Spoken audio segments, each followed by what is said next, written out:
C'est un rassemblement contre le pass sanitaire sur le parvis des libertés et des droits de l'homme au Trocadéro à Paris. Quelques 200 personnes, quasiment toutes sans masque, qui brandissent leurs messages sur des pancartes. Une manifestation organisée par le collectif Amis Entends-tu, d'abord créé par et pour des artistes pendant les différents confinements, il est désormais spécialisé dans la lutte contre le pass sanitaire, avec en ligne cette vidéo militante qui met en scène Annie Dupéret. Tous les non-vaccinés ne pourront tout simplement plus vivre.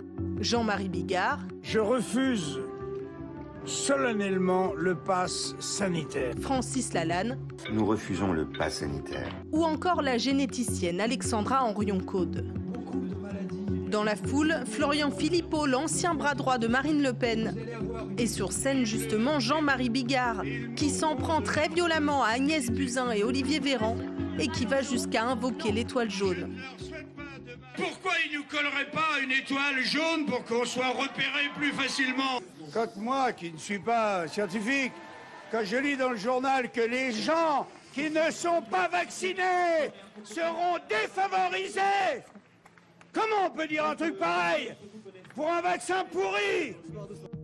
À ses côtés, l'ancienne chercheuse de l'INSERM, Alexandra Henrion-Caude, proche des catholiques intégristes, l'une des figures du mouvement anti-vaccin. Les enfants ne peuvent espérer aucun bénéfice, AUCUN, aucun, vous m'entendez? Dans ce rassemblement, la comparaison avec le régime nazi est récurrente.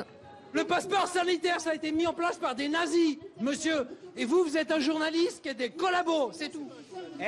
Ils veulent l'Holocauste 2. C'est le 4e Reich, donc je suis venue fêter la fête des nazis, vous voyez, les SS, qui nous obligent à porter des masques, qui nous obligent à avoir le pass sanitaire. Nous avons un gouvernement qui se permet de faire des choses qui sont absolument hallucinantes.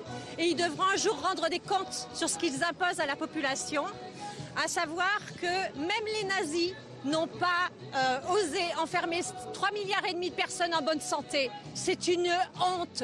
Ces militants, proches de la sphère complotiste, ont des profils variés.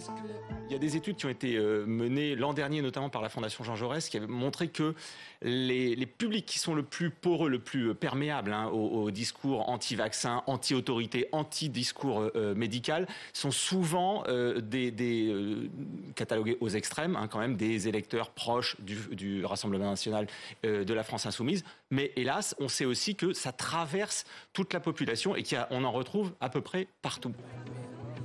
Certains manifestants semblaient plus nuancés, mais n'ont pas réagi lors de ces déclarations outrancières.